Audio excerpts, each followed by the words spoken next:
Graça e paz, queridos. Amém? Vocês estão felizes? Amém. Queridos, abram comigo em Neemias, capítulo 8, versículo 10. Neemias, capítulo 8, versículo 10.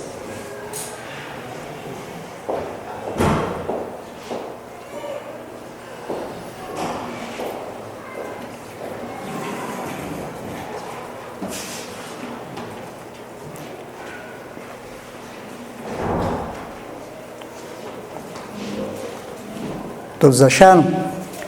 A palavra de Deus fala assim: disse-lhe mais: ide comei as gorduras e bebei as doçuras, e enviar porções aos que não têm nada preparado para si, porque esse dia é consagrado ao nosso Senhor. Portanto, não vos entristeceis, porque a alegria do Senhor é a vossa força. Porque a alegria do Senhor é a vossa força. A alegria do Senhor é a nossa força, queridos. Mas qual é essa alegria? Muitas vezes a gente cai num contexto de as pessoas sempre estarem correndo atrás de estarem felizes, estarem alegres. Há uma busca por isso.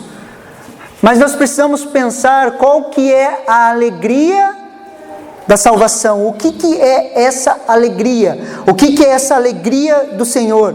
Salmo 51, 12, você não precisa abrir, é o Salmo de Davi, quando Davi está se arrependendo. Ele fala assim, Salmo 51, 12: torna-me a dar-me a alegria da tua salvação e sustém-me com um espírito voluntário. A alegria da salvação, ela se manifesta nas nossas vidas, queridos. Quando Davi, ele se arrepende, ele fala para Deus: restaura a alegria da tua salvação. A alegria do Senhor é a nossa força. E qual que é essa alegria? É a alegria da salvação. E nós precisamos entender isso, queridos. A alegria da salvação. A alegria de levar uma pessoa à salvação que é em Cristo Jesus, queridos. Essa é a nossa alegria, por consequência, a nossa força. Uma igreja forte é uma igreja que salva vidas. Se a alegria do Senhor é a nossa força, e a alegria é a alegria da salvação, quando nós trazemos salvação às pessoas, nós nos tornamos fortes. Consegue me entender? A sua força vai até onde a sua alegria vai. Se a alegria do Senhor é a nossa força vai até onde a alegria vai. E uma igreja forte, queridos, é uma igreja que salva vidas. Uma pessoa forte, alegre, é uma pessoa que salva vidas. Uma pessoa que salva vidas. Vamos conversar um pouquinho sobre alegria, queridos. A alegria da salvação, ela não é uma emoção.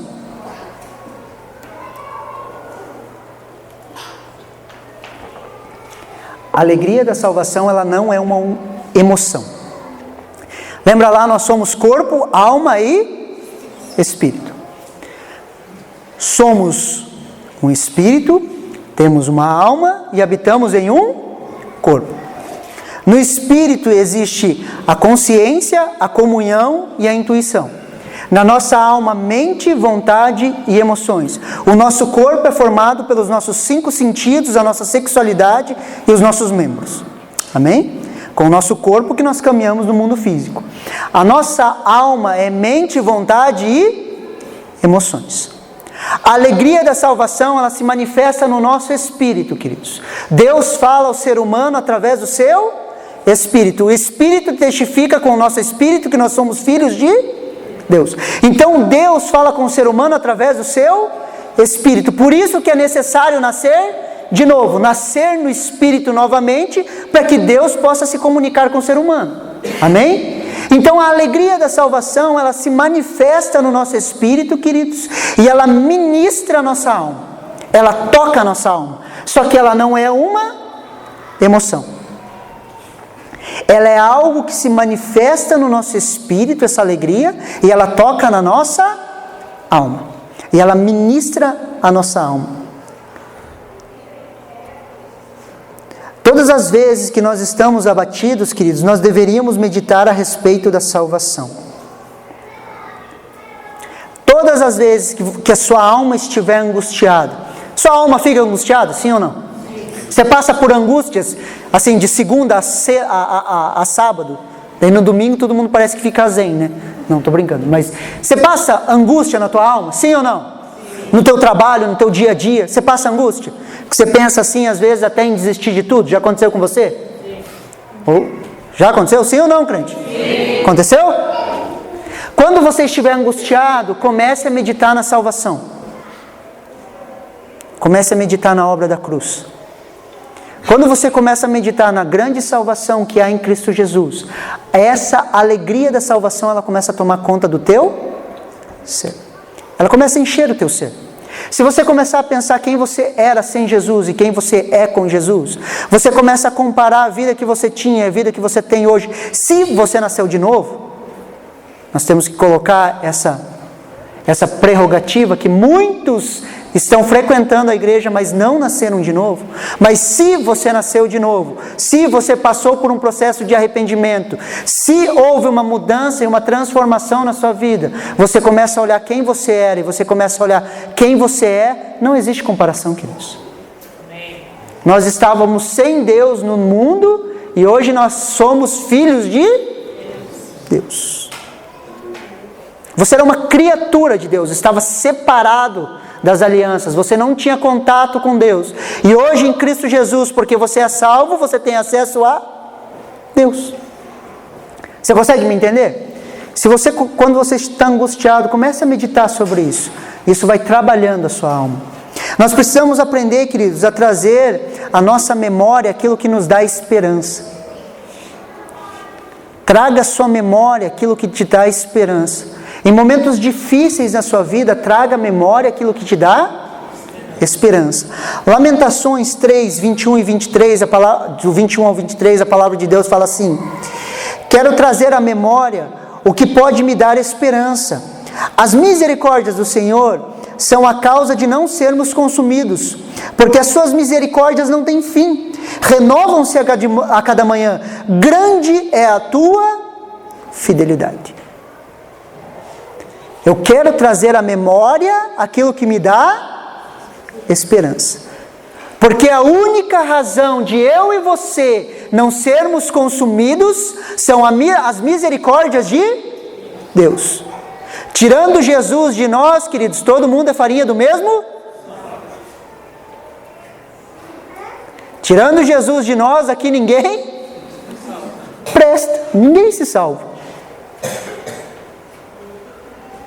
E sempre quando você começa a trazer acusação contra a vida do seu irmão, você está se colocando em um patamar acima. E isso é orgulho humano. As misericórdias do Senhor são a única razão de nós não sermos consumidos. E eu trago à memória aquilo que me traz esperança. Essa esperança é a esperança da salvação. A esperança de sermos salvos. Em momentos difíceis nas nossas vidas, apesar de nós passarmos momentos difíceis, de dificuldade, queridos, nós temos uma esperança. Sim ou não? Nós temos uma esperança. Por mais que eu e você passamos por momentos difíceis, queridos, nós temos uma esperança. Nós temos uma esperança. E qual que é essa esperança? Cristo Jesus. Jesus é a viva esperança em quem nós cremos. E nós precisamos trazer isso à memória. Olha o que 2 Coríntios 4, do 17 ao 18 fala. Porque a nossa leve e momentânea tribulação produz para nós um eterno peso de glória, acima de toda comparação. Na medida em que não olhamos para as coisas que se veem, mas para as coisas que não se veem, porque as coisas que se veem são temporais, mas as que não se veem são eternas. Eu e você precisamos compreender essas verdades, queridos. Por mais difícil que a vida esteja sendo, queridos, Paulo chama as dificuldades dessa vida de leve e momentâneas tribulações. Por mais difícil que a vida tenha sido, ou esteja sendo para você, Paulo vai falar que é uma leve e momentânea tribulação, comparado ao que vai estar esperando por nós na eternidade. É uma leve e momentânea tribulação. Por isso, queridos, a pior posição para um crente estar é na posição de vítima, porque não entendeu nada. Se nós nos vitimizamos, nós estamos falando que não é uma leve e momentânea tribulação, mas isso está consumindo as nossas vidas. Mas em Cristo Jesus nós podemos nos posicionar, olhar para as coisas que nós não vemos e começamos a entender as coisas de forma real. As coisas que nós vemos, queridos, elas são momentâneas e passageiras. As que nós não vemos são eternas. Quer ver um exemplo simples? Você consegue ver a sua salvação, sim ou não? Não. Mas você crê. E quando você crê, isso se torna poderoso na sua vida. Você não consegue ver a sua salvação, mas você crê nela. E quando você se concentra nela, queridos, você começa a se concentrar na sua salvação pelos olhos da fé. Você começa a se concentrar nas coisas que você não vê. Você começa a se concentrar nas coisas que são eternas. Você foca a sua vida naquilo que é eterno. Você é transformado. Você para de viver entre altos e baixos. Você sai do campo das emoções e você começa a andar no campo da fé. Porque a fé enxerga aquilo que não se vê. Pela pior notícia que você receba, você pode fechar os seus olhos, agradecer a Deus e entender que é uma leve e momentânea tribulação, que isso vai passar. Você já passou por algo que você olhou assim ao seu redor e falou, disso eu não passo, vou morrer. Já passou? Sim ou não? Na sua vida você já passou assim? Sim. Superou ou não superou? Está aí, ó, vivo, gordo, bonito. Não morreu. Só que quando você olhou naquele tempo, você falou o quê? Vou morrer. Morreu? Não. Leve e momentânea tribulação. Você já teve atritos com pessoas? Assim que você brigou com elas? Sim ou não? Daí você olha para trás e pelo motivo que você brigou com elas não vale nada hoje para você? Já aconteceu com você? Leve e momentânea tribulação. E brigou por uma coisa inútil, que você olha assim, meu Deus, perdi um amigo por uma besteira. Sim ou não? Você consegue entender? Nós precisamos nos concentrar, queridos, usar a nossa força nas coisas que nós não vemos. Essa alegria, ela invade as nossas vidas e nos leva a uma vida em abundância. Quando você começa a olhar para as coisas eternas, colocar a tua esperança em Jesus, parar de colocar a tua esperança em pessoas, parar de colocar as tuas esperanças no dinheiro, parar de colocar as tuas esperanças em um novo trabalho, em um novo relacionamento. Você já percebeu que toda vez que você coloca esperança em um lugar que não é Jesus, você se frustra? Vem a pessoa e fala, pastor, quero um novo emprego, pastor, ora por mim, ora por mim. Você ora pelo cara, Deus abre uma porta, ele entra em um novo emprego, dá 2 meses que ele está fazendo? Pastor, aquele emprego ruim, meu chefe é uma desgraça. Não estava orando porque não tinha emprego, daí tem emprego, fica em... Sabe por quê? Porque colocou esperança em um trabalho. Se eu colocar a esperança em um trabalho ou em qualquer outra coisa, queridos, nós vamos nos frustrar. Se você colocar esperança no lugar errado, você vai se frustrar. Quantas pessoas que nós conversamos que colocam a esperança em um novo trabalho, dá um tempo, está frustrado com o trabalho. Colocam a esperança em um relacionamento, dá um tempo, estão frustradas.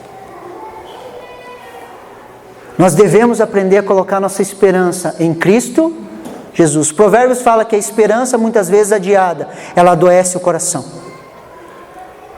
Sempre quando nós colocamos a esperança no lugar errado, nosso coração vai adoecer. E quando nós colocamos a esperança em Jesus, na nossa salvação, a alegria da salvação, ela invade as nossas vidas. E nós começamos a viver uma vida em abundância. Uma vida cheia do favor e do agir de Deus. Uma vida em abundância. Amém, queridos?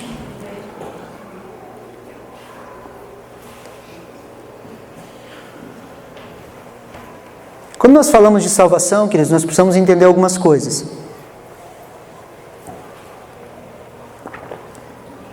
Se Deus não fizesse nada por você, mais nada, a partir de hoje, os céus fechassem sobre a sua vida, Ele não fizesse mais nada, e você começasse a perder tudo que você tem, menos a tua salvação, você não atinge sonho, meta, objetivo, nada, e você passasse aí mais 30, 40, 50 anos, não sei, tempo que você passasse aqui na terra de forma miserável, que não é a vontade de Deus, mas se acontecesse, você teria 1000 razões para ser grato, simplesmente porque você é salvo.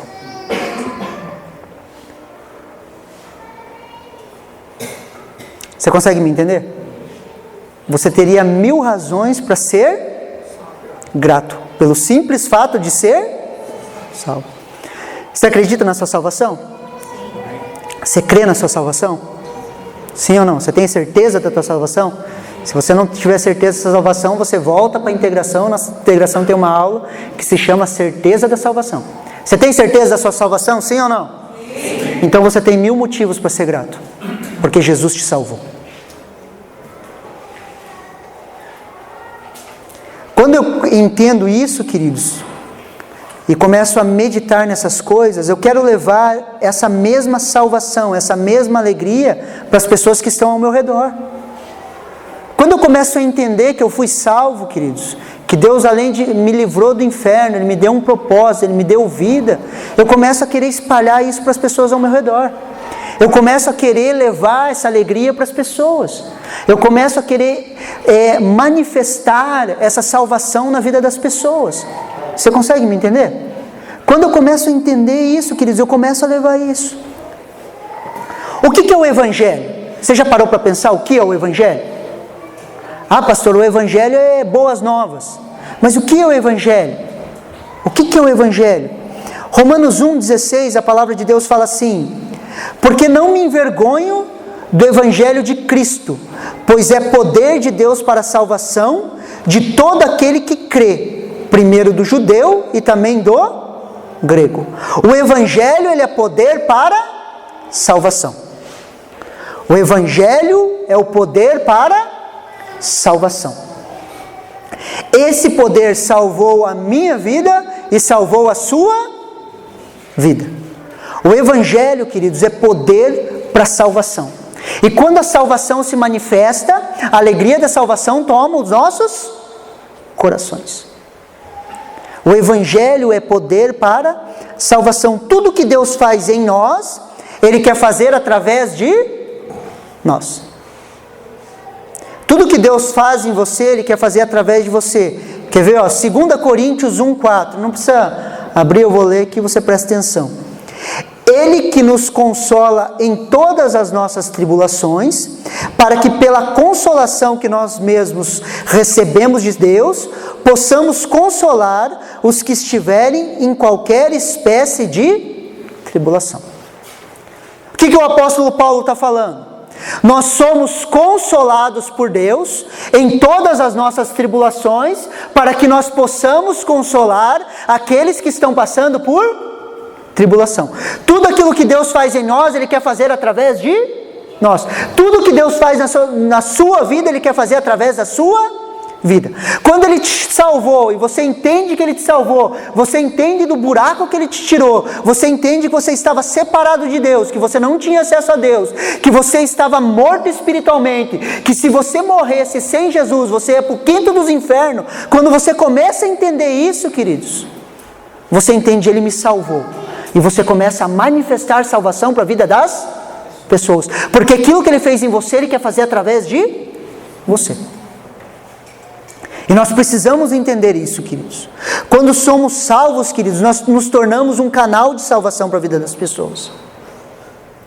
Quando nós somos salvos, queridos, nós nos tornamos um canal de salvação. Nós nos tornamos porteiros dos céus, queridos, onde nós conseguimos abrir as portas para que as pessoas entrem. Nós nos tornamos porteiros dos céus.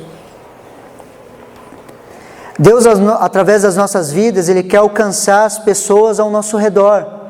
E Ele tem nos capacitado para isso. Não existe como ganhar uma pessoa sem o auxílio do Espírito Santo. Pelas nossas ações, pelas nossas ideias, pelas nossas boas ideias, nós não alcançamos salvação para as pessoas. Mas Cristo Jesus, Ele tem nos capacitado com o Seu Espírito Santo. E o Espírito Santo que flui através de nós, Ele pode tocar a vida das pessoas, trazendo salvação. E isso é extremamente importante. Aquilo que Ele faz em nós, Ele quer fazer através de nós. Ele quer fazer através das nossas vidas. Não existe conversão genuína sem uma ação do Espírito Santo. E o Espírito Santo habita em nós. Em mim e em você. E quando o Espírito Santo flui através das nossas vidas, ele começa a trazer salvação para a vida das pessoas. Posso pegar no seu pé? Sim ou não? Quem tem mais de 3 anos de convertido, levanta a mão aí.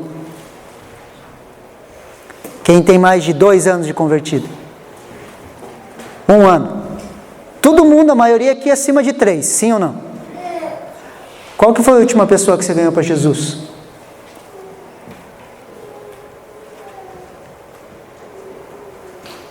Se você não consegue se lembrar, queridos, algo está errado.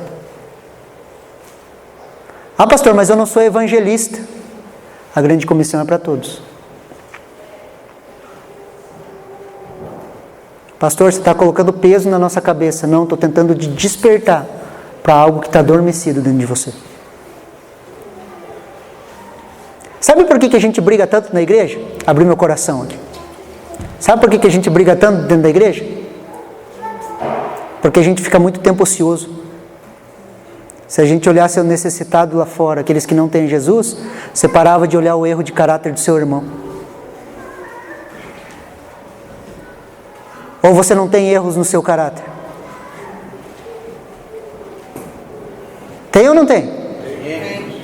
Mas por que é mais fácil a gente olhar o erro do caráter do outro?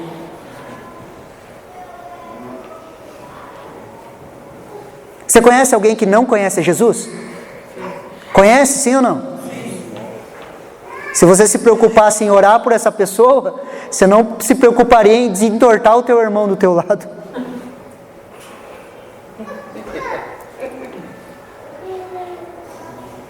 Algo está errado com o nosso cristianismo e com o nosso evangelho, queridos.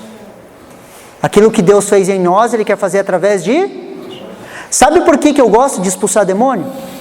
Que eu acho que eu fui a pessoa mais endemoniada que eu conheci. Eu era endemoniado, queridos. Quando eu fui liberto, eu falei, eu quero trazer libertação para as pessoas.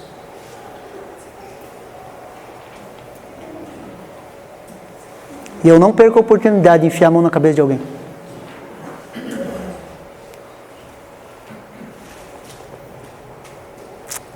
Nós precisamos viver um evangelho real. Se o evangelho é poder para a salvação, queridos.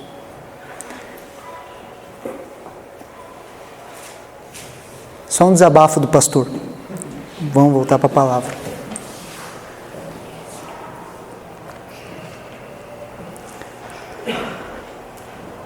Primeira Coríntios 12:3, a palavra de Deus fala assim: portanto, vos quero fazer compreender que ninguém que fala pelo Espírito de Deus diz, Jesus é anátema.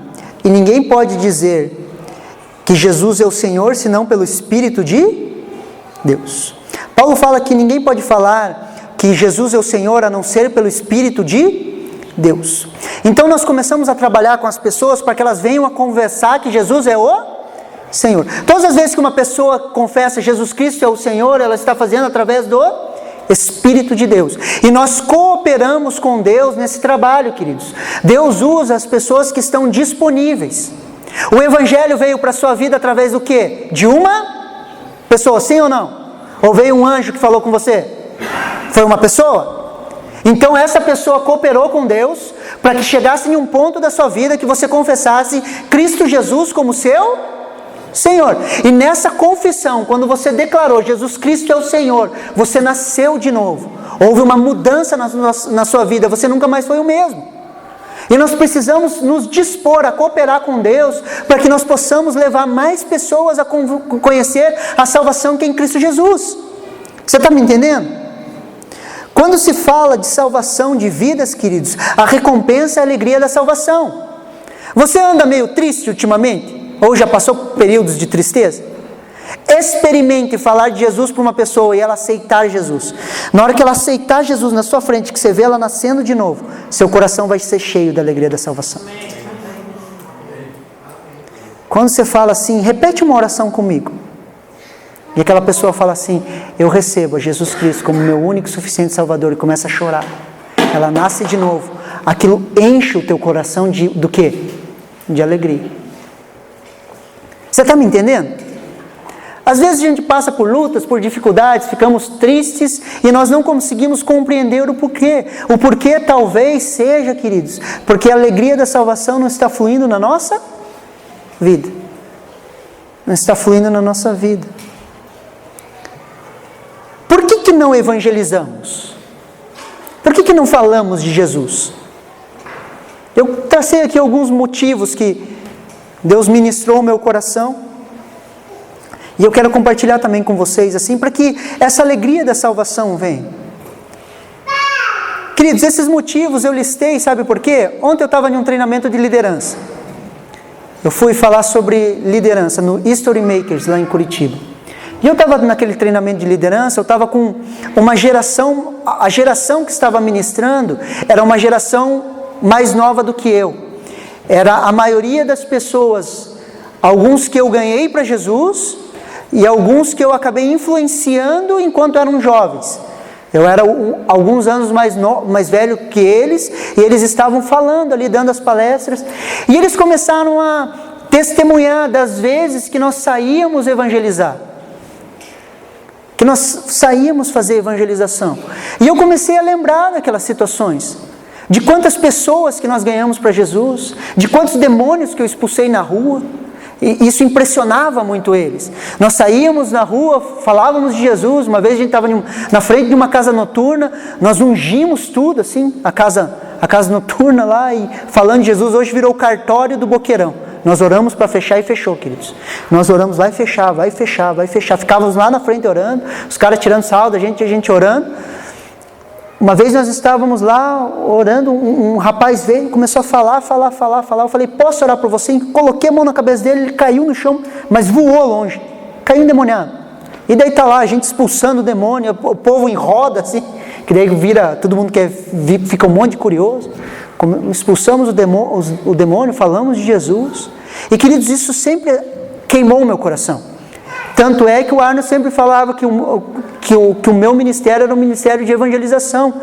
E depois Deus me migrou para o ministério profético. E hoje Deus está me migrando para o ministério pastoral. Estou quase morrendo por dentro, mas está migrando. E eu estava lembrando dessas coisas e eu comecei a perceber, queridos, que isso foi se acabando ao longo do tempo. E eu percebi que nós não podemos ficar dormindo nessa área. Tipo assim, quando der eu falo de Jesus. Queridos, tem alguns motivos que eu listei aqui, que nós precisamos meditar e confrontar eles. Um dos motivos, queridos, que eu entendo que nós não evangelizamos, é porque nós não cremos na ação do Espírito Santo em nós.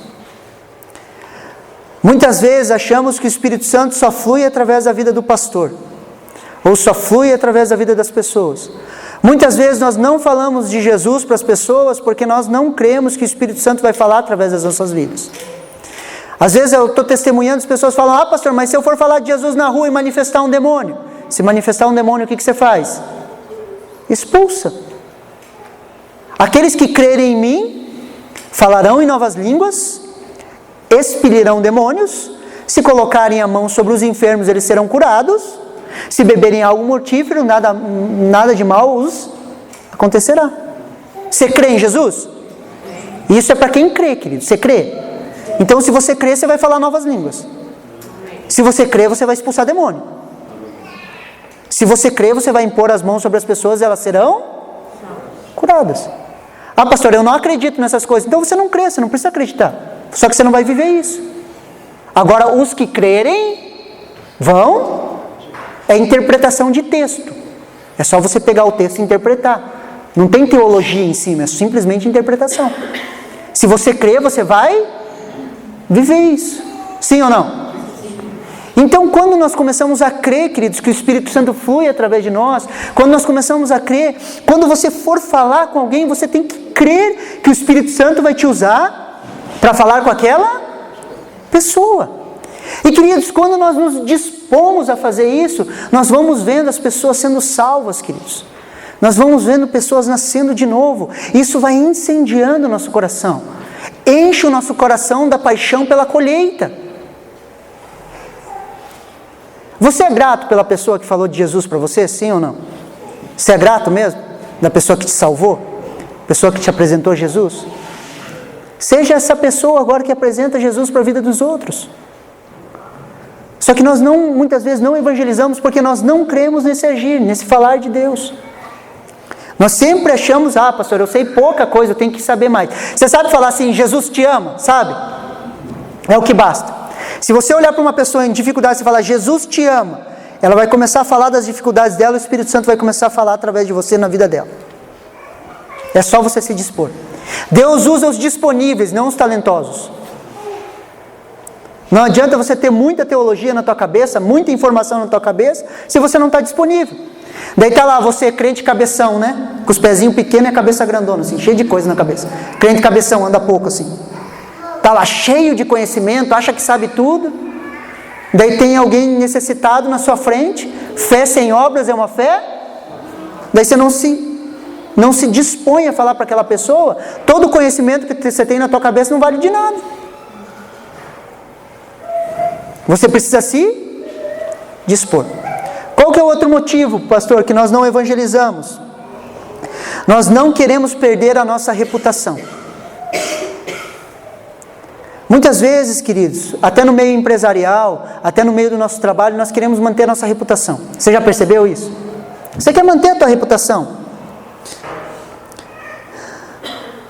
E se souberem que eu sou crente?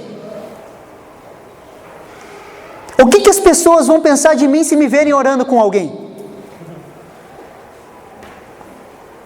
Nós estamos sempre defendendo a nossa reputação. E se verem eu trazendo a salvação para a vida de alguém? E se verem eu exercendo um ato de fé? E se me verem orando? Pastor, eu tenho vergonha. Eu não me envergonho do Evangelho de Cristo, Paulo falava. Nós precisamos vencer isso, nós precisamos morrer para a nossa reputação. Posso te falar uma coisa que eu tenho percebido? Que é um toque assim? Se você não morrer para a tua reputação, alguém vai matar ela. Se você não entregar a sua reputação no altar de Deus, de livre e espontânea vontade, Deus vai usar alguém para matar ela. Vai usar alguém para falar mal de você, vai usar alguém para tocar na tua reputação, que daí você fica louco da vida e você entende, eu preciso morrer para mim. Você consegue me entender? Então entregue a tua reputação. Se falarem mal, que você está evangelizando, orando por alguém, cara, bem-vindo ao time. As pessoas falam. Só que nós precisamos morrer para a nossa reputação e liberar as palavras sobre a vida das pessoas. Pare de proteger a sua reputação. Um outro ponto, queridos, porque nós não evangelizamos, que eu entendo. Nós defendemos o nosso reino pessoal, a nossa zona de conforto. Nosso cérebro trabalha para isso. Queridos, nós defendemos a nossa zona de conforto.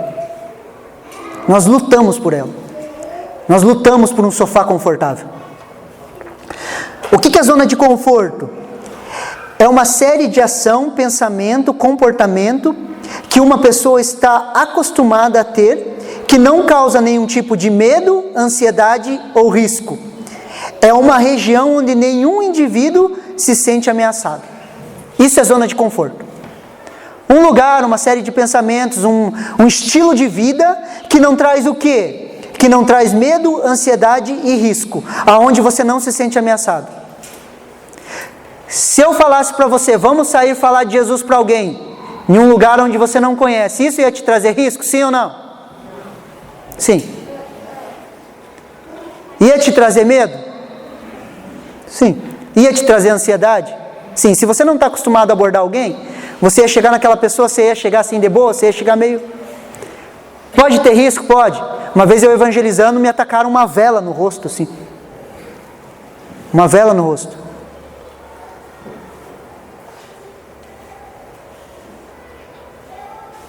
Existem lugares que tentaram nos expulsar porque nós estávamos evangelizando. Uma vez a gente foi, o pessoal da Paracletos estava tendo um show de rock em uma casa noturna, nós falamos, vamos se inscrever nesse show de rock, vocês tocam lá, nós evangelizamos embaixo. Eles entraram, começaram a tocar na casa noturna, rock mesmo. Eles estavam tocando hardcore, todo mundo pulando e nós falando de Jesus para vida louca lá. Quando eles viram que era de Jesus, rapaz, falei, vamos apanhar nesse lugar. Mas a gente estava lá. Vimos pessoas aceitando Jesus, vimos pessoas chorando em uma casa noturna. Nos inscrevemos em um show de rock. Isso nos tirou de uma zona de conforto, isso nos levou a ter risco, mas o que nós vimos? Nós vimos a alegria da salvação tocando pessoas. Aquelas pessoas que estavam lá naquele dia precisavam de Jesus, sim ou não? Deveríamos ou não ter entrado lá no meio? As pessoas que te rodeiam precisam de Jesus? Vale a pena o risco, sim ou não? Você consegue me entender? Nós precisamos sair da zona de conforto, queridos. Nós sempre defendemos essa zona de conforto. Nosso cérebro trabalha para isso. Muitas vezes queremos novidade de vida. Sair da rotina. Você quer novidade de vida, sim ou não? Você quer sair da rotina? Comece a fazer coisas diferentes, queridos. Comece a falar de Jesus para os outros. Comece a impor as mãos e orar. Você vai ver grandes coisas Deus fazendo através da sua vida. Saia dessa zona de conforto. Comece a buscar coisas novas em Deus. Se nós continuarmos fazendo as mesmas coisas, nossa vida vai ser do mesmo jeito. Saia da zona de conforto. Se permita ser guiado por Deus. Deixe Deus virar a tua vida de ponta cabeça. Quer ver uma coisa bem simples? Eu posso até fazer com você. Se você topar, eu faço com você. Vamos num shopping onde estiver cheio de gente. Você está lá no meio do fervo, assim. A gente faz uma oração bem simples, assim. Deus, me mostra um que você quer ganhar aqui. Me mostra um que você quer mostrar o seu amor. Ele vai te mostrar. Você duvida que ele mostra? Vamos para um lugar aglomerado de pessoas, nós fazemos o teste. Você ora assim, Deus, quem que o Senhor quer se apresentar aqui? Deus vai te mostrar as pessoas e você vai lá e fala de Jesus para elas. Quer ver outro exemplo fácil? Pega 50 na mão, assim, ó, 50 reais na mão e fala assim, Deus, para quem que eu tenho que dar isso aqui para abençoar? Que vai marcar a vida dessa pessoa. Na hora ele vai te mostrar um irmãozinho que está precisando e você vai ofertar. 2 respostas imediatas de oração. Bem simples. Quando nós fazemos isso, nós saímos da zona de conforto, queridos. Nós começamos a ver coisas grandes. Uma vez, eu ia ministrar nos jovens, eu estava com 50 reais, queridos. Era o único dinheiro que eu tinha. O Espírito Santo falou para mim, você vai ofertar. Eu falei, como que eu vou ofertar? O único dinheiro que eu tenho. O Espírito Santo falou, você vai ofertar. Eu falei, tá bom, eu vou ofertar. Peguei o dinheiro na mão e eu falei, para quem? Daí veio o pessoal entregando as ofertas, eu estava ministrando a oferta. E daí Deus mandou ofertar para outra pessoa, e eu lá com o dinheiro na mão. E vindo, veio um rapaz, ofertou, ele é crente, eu segurei ele pela mão e falei, Deus mandou te dar isso. Ele pegou na mão e guardou no bolso. No final do culto ele veio impactado para mim, e eu falei assim, Deus está te mandando entregar isso, porque Ele vai mudar a tua área financeira. Ele vai te dar um upgrade na tua área financeira. Aquele rapaz pegou o dinheiro, guardou no bolso. Depois, no final do culto, eu fui conversar com ele. Ele morava uns 4, 5 quilômetros da igreja. Ele falou, eu estava vindo aqui para liderar os adolescentes da igreja. Ele era formado em psicologia e ele estava sem trabalho. E ele falou, eu estava vindo servir a Deus aqui na igreja. Minha bicicleta que eu estava vindo furou o pneu e quebrou a correia. E eu vim chutando aquela bicicleta, reclamando com Deus, falando: Deus, eu te sirvo. Estou aqui ferrado, quebrado, sem dinheiro, e ainda estou indo lá levar a tua palavra, cuidar de adolescentes. Deus, isso não é justo. Estava choramingando lá com Deus, porque a área financeira do cara estava amarrada. Hoje ele é empresário, queridos. Aqueles 50 reais marcou a vida daquele jovem. Arrisque um dia pegar um dinheiro e falar: para quem que eu oferto? Deus vai te mostrar uma pessoa que está precisando. Aquele dia, aquela murmuração dele, Deus respondeu na hora para ele: eu estou com você, eu vejo as suas lutas. E ele falou que aquilo foi um marco para ele. Deus via as lutas dele, Deus não abandonava ele. Só que ele estava passando pelo processo. Você consegue me entender? Nós precisamos sair dessa zona de conforto, queridos. Nós precisamos fazer coisas diferentes. Eu estava lendo um livro, e uma coisa que me edifica muito é ler livros de testemunhos pessoais de pessoas. E eu estava lendo um livro do David Wilkerson. O nome desse livro é Entre a Cruz e o Punhal. David Wilkerson, ele foi um cara que ele marcou, ele mudou a maneira que nós evangelizamos. Ele, em 1958, ele pastoreava uma igreja como se fosse a nossa, em uma colônia pequena, zona rural, com poucas pessoas. Ele pastoreava essa igreja estava em ascensão.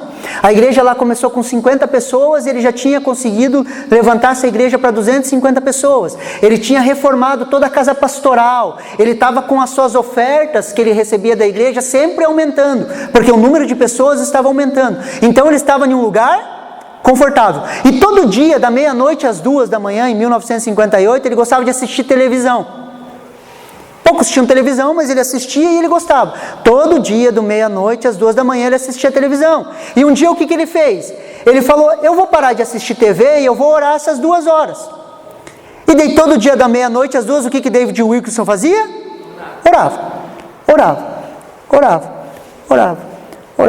E Deus começou a incomodar ele. Ele pega uma revista, o nome da revista era Life, e na capa da revista estava uma reportagem, não sei se era na capa ou dentro da revista, estava uma reportagem de 7 adolescentes que mataram outro adolescente em Nova York.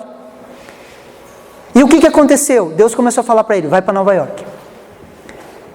Isso dava 8 horas de viagem. Vai para Nova York, vai para Nova York, vai para Nova York. E ele falava: eu sou um caipira, o que eu vou fazer em Nova York? E David Wilkerson, ele foi para Nova York, queridos. E ele começou a trabalhar, resumindo, ele começou a trabalhar com adolescentes, infratores. Adolescentes que trabalhavam na marginalidade, viciados em drogas. Ele revolucionou Nova York. Um homem. Ele abriu a igreja o nome da igreja era a igreja... eu esqueci o nome, queridos, depois eu passo para você. Era a igreja de Wall Street, que era na rua principal ali. Ele abriu essa igreja em 86. Mas ele fez um trabalho sobrenatural, queridos, de salvação, que trouxe salvação a adolescentes marginalizados. Ele trabalhou muito com latinos e negros. Em 1956, isso, queridos. Um homem que largou a zona de conforto e foi para a oração. Estava falando com os jovens lá no treinamento de liderança: pastor, estava testemunhando até sobre isso, eles perguntaram: pastor, você acha que isso é para todo mundo? Eu falei: eu não prego que é para todo mundo, mas dentro de mim eu sei que é para todo mundo. Pastor, então eu deveria largar um Netflix para orar? Eu não vou falar que você deveria, mas dentro de mim eu queria falar que você deveria. Quantas horas nós passamos no Facebook, queridos? Quantas horas nós passamos no Netflix? E nós queremos ver o sobrenatural de Deus nas nossas vidas. Nós precisamos ter mudanças, para que haja mudança na nossa rotina. Você está me entendendo? Nós precisamos despertar para isso, queridos.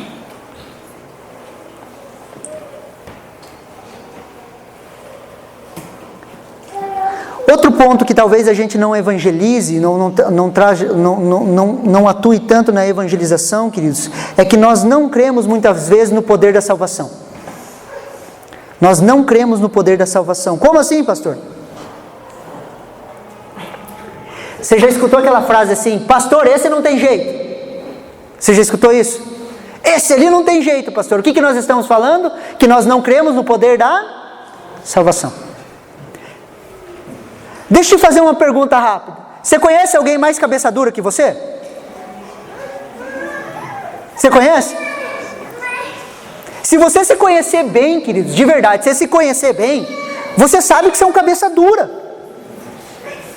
Que você quer as coisas tudo do teu jeito, que você acha que você sempre está certo, que está todo mundo errado, que você é o senhor da razão.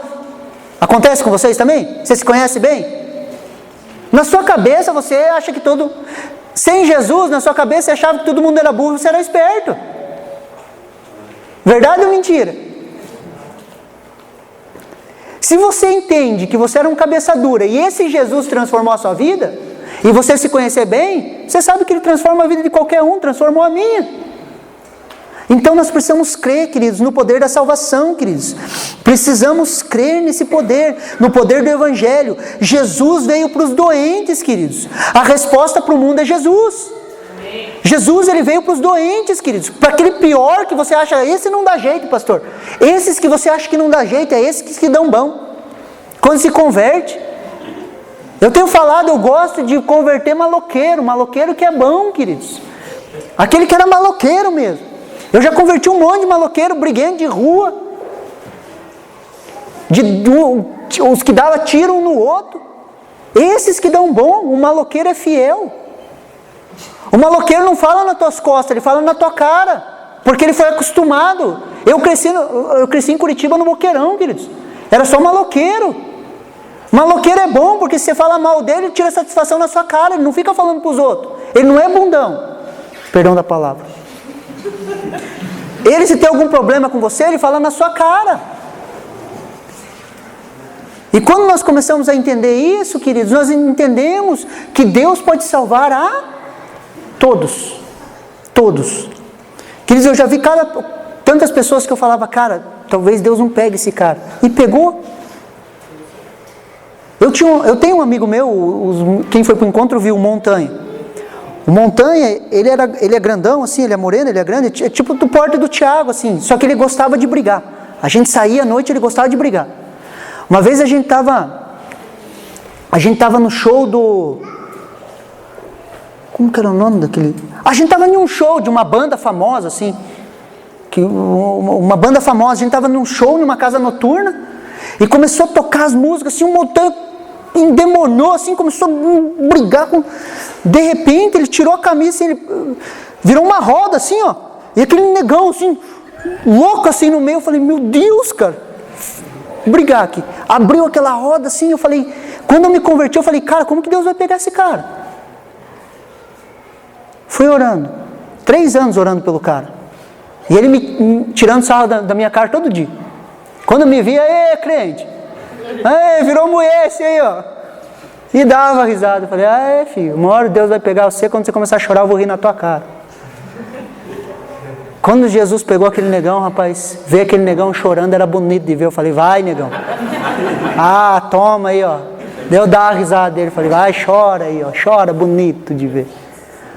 Se converteu, casou bem, queridos, com uma menina de Deus. Tem 2 filhas lindas, queridos. Queridos, eu tenho orgulho de ter falado de Jesus para aqueles caras, meu. Eu olho aqueles caras vivendo feliz, com filho, queridos, crescendo, empresários, vivendo isso. Você consegue me entender? Nós precisamos crer, queridos, Jesus muda. Eu olhava para aqueles caras e falava, não muda, mas mudou. São homens de Deus. Se Ele mudou a gente, Ele muda qualquer um, cara. O que precisamos fazer então? Crer que a obra é dele. 2 Coríntios 4:7 fala assim: temos, porém, esse tesouro em vasos de barro, para que a excelência do poder seja de Deus e não de nós. Queridos, Deus depositou na minha e na sua vida um tesouro, queridos. Cristo em nós, Ele é a esperança da glória. O Espírito Santo em você pode matar a sede de uma multidão. Deus depositou algo em você. E o Espírito Santo, quando flui através de você, ele pode matar a sede de uma multidão. Você é a resposta de Deus para as pessoas que te cercam. Você é a resposta de Deus para o aflito. Você é a resposta de Deus para aquele que está angustiado. Você é a resposta de Deus para aquele que está perdido, procurando salvação ao seu redor. E quando nós entendemos isso, a obra é dele, eu coopero com ele, eu sou simplesmente um instrumento, eu começo a me render. Eu me rendo e eu começo a falar de Jesus. Eu falo, cara, Jesus mudou a minha vida, ele muda a sua. E eu começo a viver isso como prática de vida. Os dons e talentos que ele nos deu, queridos, é para a salvação das vidas que estão ao nosso redor. Nós precisamos também, queridos, crer que o Espírito Santo age em nossas fraquezas. Às vezes você deve estar se colocando um monte de desculpa. Mas eu não sei falar. Mas eu tenho essa e essa dificuldade. Queridos, o Espírito Santo, ele age nas nossas fraquezas. 2 Coríntios 12, 10 fala assim: por isso, sinto prazer nas fraquezas, nas injúrias, nas necessidades, nas perseguições, nas angústias por amor de Cristo, porque quando estou fraco, eu sou forte. É nas nossas fraquezas que ele age, é nas nossas dificuldades que ele age. Não quando nós somos fortes, queridos, mas quando nós somos fracos e nos rendemos a ele. Deus, ele age nas nossas fraquezas, nas nossas dificuldades, quando nós cremos. Estava lá, falar às vezes de liderança, queridos, para mim é um pouco constrangedor, ou às vezes difícil. Sabe por quê? Uma das características, presta atenção aqui em mim, uma das características fortes da liderança, ou de qualquer líder, sabe qual que é? É o carisma. E o meu carisma é terrível, queridos. Meu carisma é extremamente baixo. É algo que eu, assim, desde que eu me conheço por gente, que eu estou ministrando, as pessoas falam, mas o pastor nem me cumprimenta, o pastor não me abraça, o pastor... Por quê? Porque o meu carisma é baixo. Nesses aspectos de liderança, o meu carisma é extremamente baixo. Só que quando eu sou fraco, eu me torno forte. Nessa minha fraqueza, Deus tem me levantado como líder, queridos. Na minha área profissional, eu sempre começava e acabava me tornando líder de setor, líder de academia, líder coordenador. Eu falava, meu Deus, com um carisma desse, como que eu vou liderar? Quando eu sou fraco, ele me faz forte. Daí eu comecei a entender que eu lidero pela unção, queridos. Por que quando eu paro lá na igreja, às vezes... Ontem eu estava lá falando com o pessoal e estava rodeado de jovens em volta de mim, e eu pensando, porque eu tinha estudado sobre liderança, falando, meu Deus, com o carisma tão baixo, como que pode tanta gente ficar ao meu redor querendo me ouvir?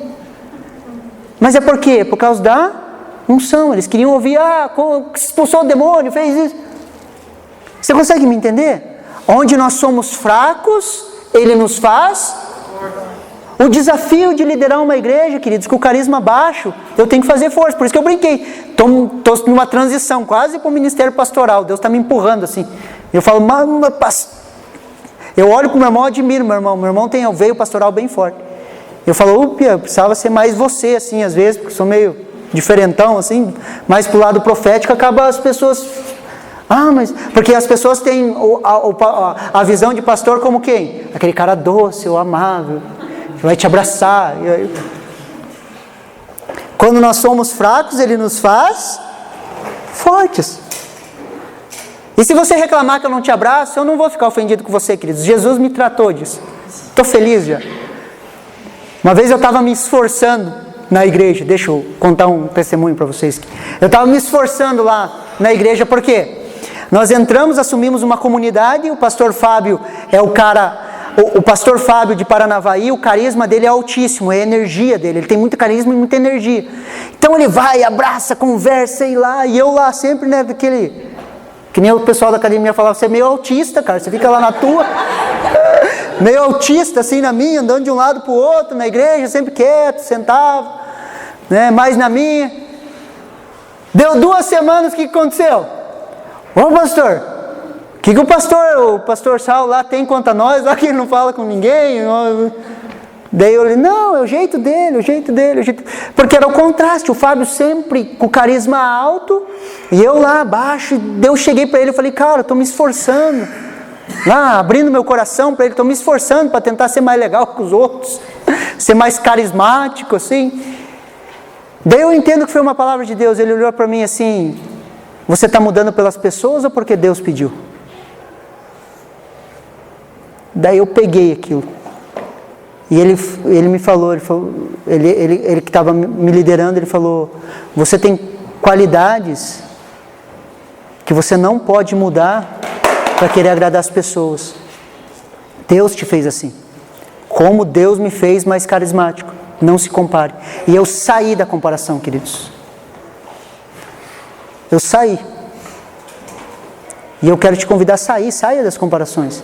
Não tente ser quem você não é. Pastor, mas você não tem que ser... Queridos, quando precisa eu choro com os que choram. Quando precisa eu sorrio com os que sorriem. Quando precisa eu aciono o lado pastoral. Mas isso são lapsos, tá? Não é sempre. Amém?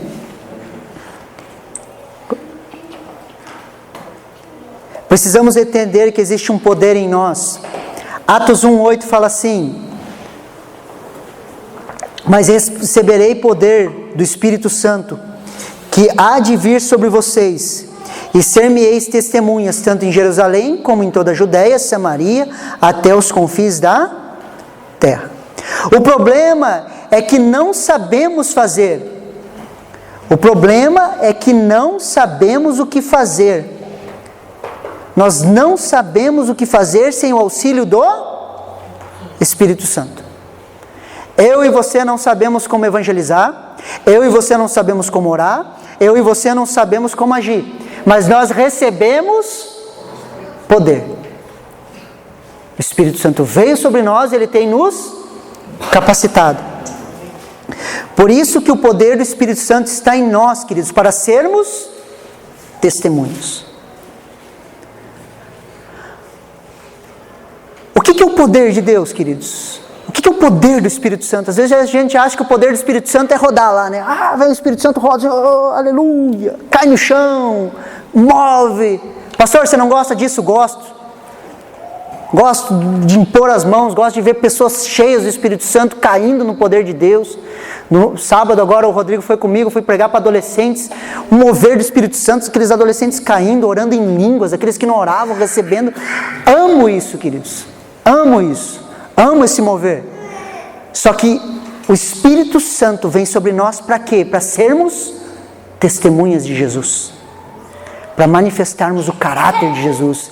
Esse é o poder do Espírito Santo em nós, para sermos testemunhas. Aonde eu e você estamos, nós somos capacitados por Deus para sermos testemunhas, para darmos bom testemunho, para vivermos uma vida reta, correta diante dos olhos de Deus, para as pessoas olharem e verem há algo diferente neles.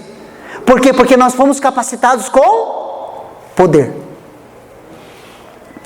Quando testemunhamos no poder do Espírito Santo, ganhamos almas. Quando ganhamos almas, nosso coração se enche da alegria da salvação.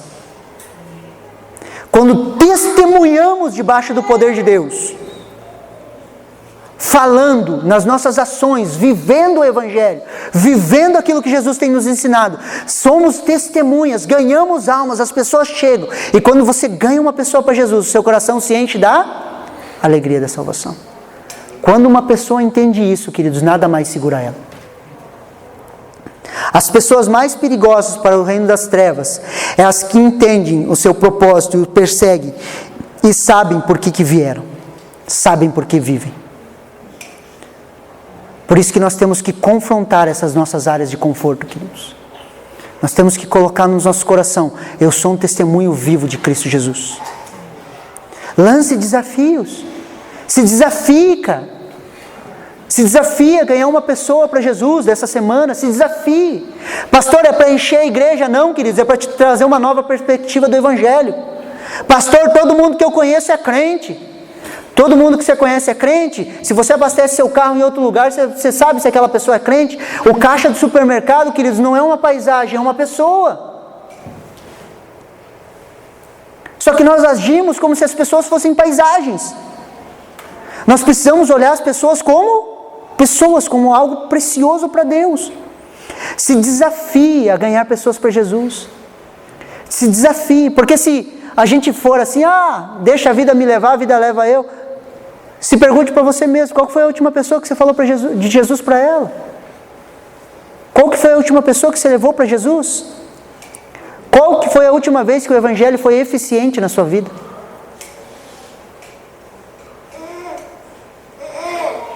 Se nós não nos desafiarmos, queridos, nós vamos continuar vivendo do mesmo jeito.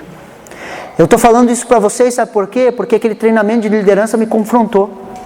Eu olhei para dentro de mim e eu falei, aonde eu estou? Eu não me reconheço mais. Queridos, há um tempo atrás eu não passava uma semana sem fazer uma visita para um não crente.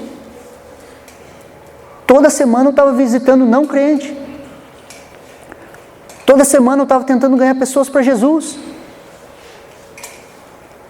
Hoje eu passo a semana pastoreando, ok, a minha função, aquilo que Deus me chamou, eu amo fazer isso. Só que eu vou andar manco. Você consegue me entender? Nós andamos manco daí. Deus nunca encheu uma pessoa do Espírito Santo para ficar só falando para crente. Se o poder do Espírito Santo é para testemunhar, eu vou testemunhar para crente? Eu tenho que testemunhar para o não? Essa é a lógica. Então, se eu sou cheio do poder, cheio do Espírito Santo, isso vai me levar a testemunhar para o não? Crente. Nós precisamos alinhar o nosso Evangelho. Essa noite eu entendo que é uma noite de alinhamento, queridos. É uma noite onde nós vamos começar a entender coisas novas na nossa vida, destravar coisas. No momento da oração ali, Deus me deixou bem claro, nós estamos entrando em um tempo de libertação. Não somente nas nossas vidas, de nós vermos pessoas libertas. Receba isso no seu coração. Você está entrando em um tempo de libertação, onde você vai ver pessoas sendo libertas através da sua vida. Libertas de vício, libertas de maus costumes, sendo salvas, restauradas e transformadas. Você recebe isso no seu coração? Amém? Você recebe essa palavra no seu coração? Vamos nos colocar em pé, vamos orar?